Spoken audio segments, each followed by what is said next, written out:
Pleasant day to you, ma'am. I'm Ramel B. Cañete, and for today, I'm going to report the Chapter 7 and Legal Aspects, which entitled Laws Regulating Transportation Establishment. So for this chapter here are the objectives. The first objectives of this chapter is to identify the laws affecting the transportation sector, identify the rights of passenger of commercial transportation, and lastly, to explain the relevance of these laws to the promotion in the tourism of the country. So what is law on common carriers? But before moving on, what is common carrier? What is common carriers? So common carriers is the business or agency that is available to the public to the agency that is available to the public that is offering transportation for any goods or services or messages. So ang common carriers mauni siya ang, for example, ang isa ka business or ang usa ka agency is sila maoy or way or tulay nga anha mag-agi nila ang gikinahanglan sa mga tao kay this is available to the public man. So when we say common carriers is these are available to the publics for transportation of goods or services and even messages.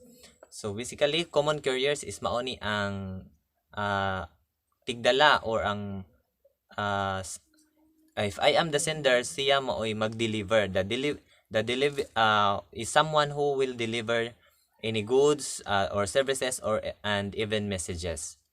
So there are laws for common carriers. The primary law that governs common carriers is the Civil Code of the Philippines, as clearly implied by Article 1766 thereof, which states that in all matters not regulated by this code, the rights and obligation of common carriers shall be governed by the Code of Commerce and special laws. So buot pasabot kanang ang mga aktibidad or mga activity nga outside of this kanang dili na sakop aning articles, aning Article 1766 is ang mag-govern na is ang kaninang commerce, the Code of Commerce and special laws. Kay naa may ubang mga instances nga dili tanan makuha sa code sa Civil Code of the Philippines under the Article 1766. So aside from the laws that is who will protect the common carriers, there is also a responsibility of the common carriers, especially if they are doing the business or the delivery para sa usa ka agency or a company. So in Article 1733, common carriers from the nature of their business and for reasons of public are bound to observe extraordinary diligence in the vigilance over the goods and for the safety of the passengers transported by them, according to all the circumstances. So kini nagpasabot nga if ang usa ka butang, for example, the G&T Express or mga LBC, naamang gutoy na himong example nga katong nabalita sa TV kay nakuha sa CCTV nga ang usa ka delivery nga agency is pag imbes kay ila nang i-deliver ag mga products nga gikan sa mga seller, ang gibuhat is wala nila gitarong og karga. They are using truck for that because of too many deliveries, so they are using a panel truck, but doing the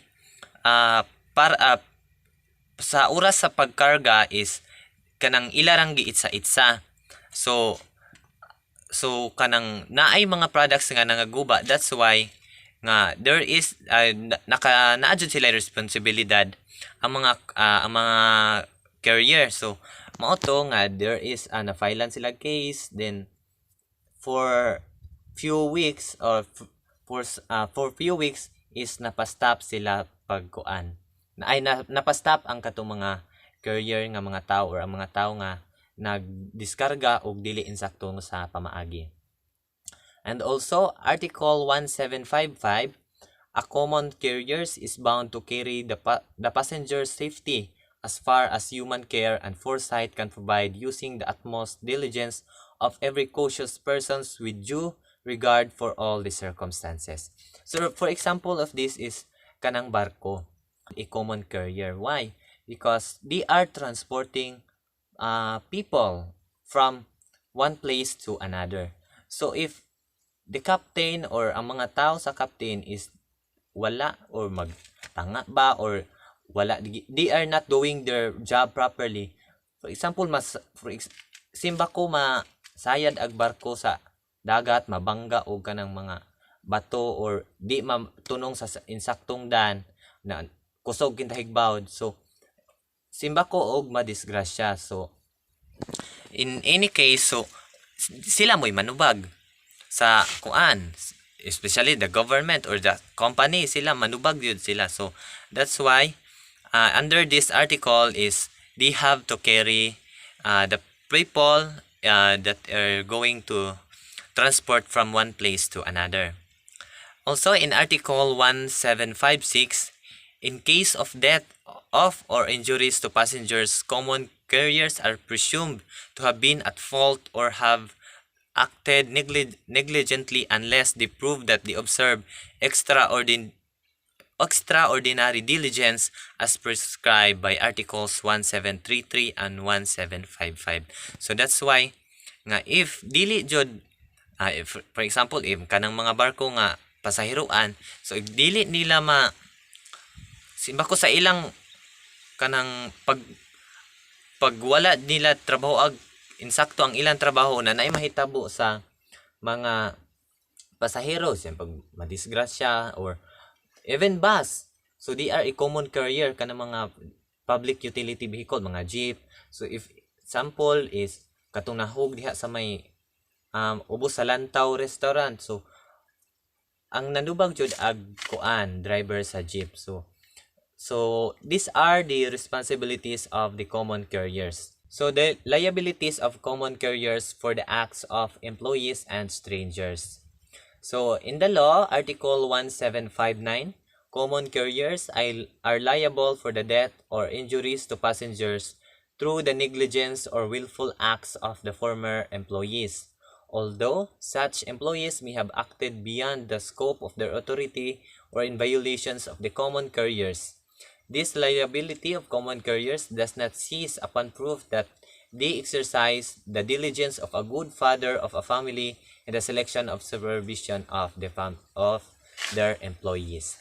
So enforcement of liability of common carriers. The liability of common carriers can be enforced on the following causes of action: in case of death or injury caused to passengers, in case of death or injury caused to stranger or pedestrians. So, damages recoverable from common carriers.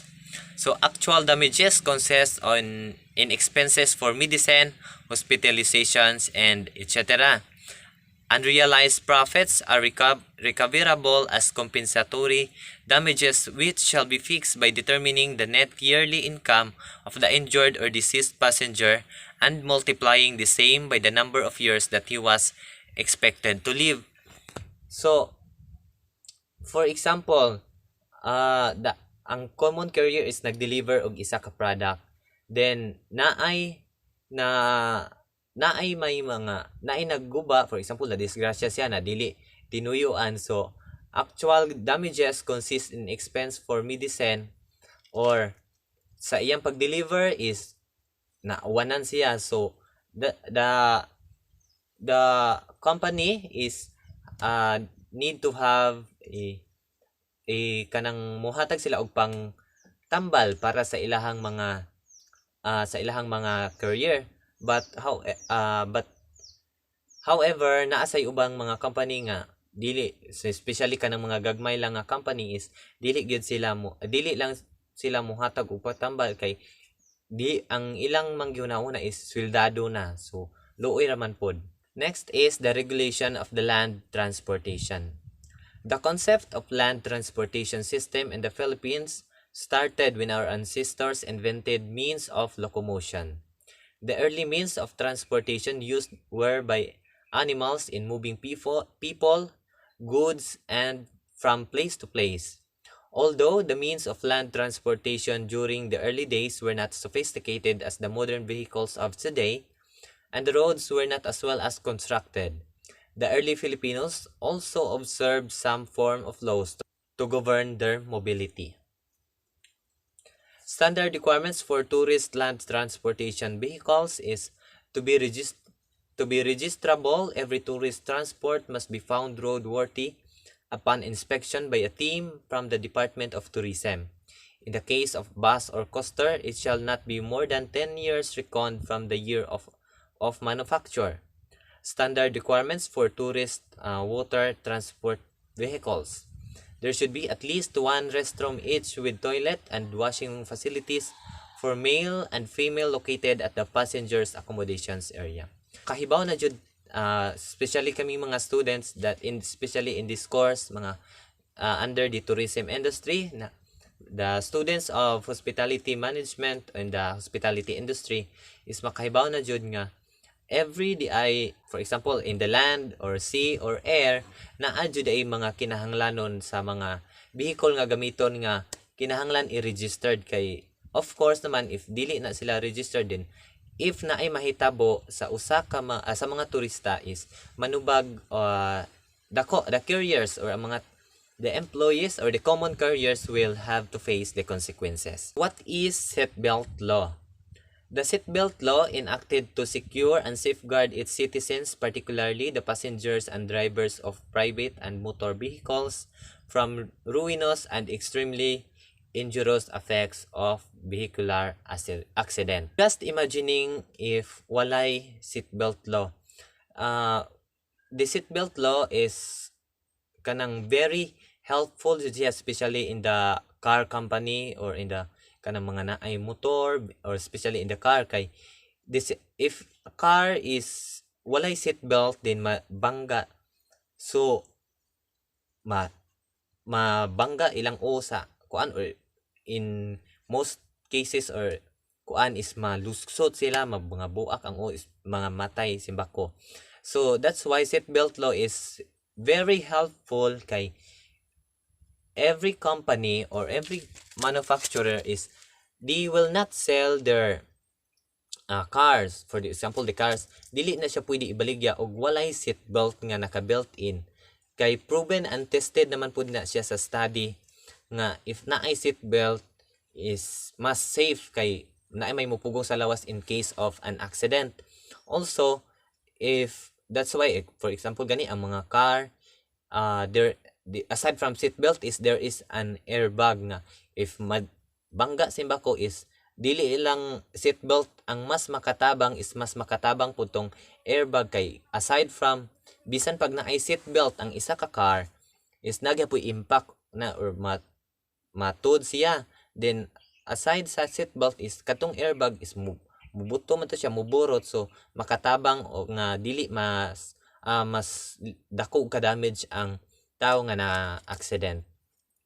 That's why the seatbelt law is very helpful to the public and to every persons who is using any kinds of vehicle. Public service laws. The law of public service includes every persons who may own, operate, manage, or control in the Philippines or for hire or compensation with general or limited cliente, whether permanent, occasional, or accidental, and done for general business purposes, any common carriers, railroad or street railway, traction railway, subway motor vehicles, steamboat or steamship line, ferries, and watercraft shipyard. And that would be all, ma'am, for the chapter 7. Thank you and have a great day ahead.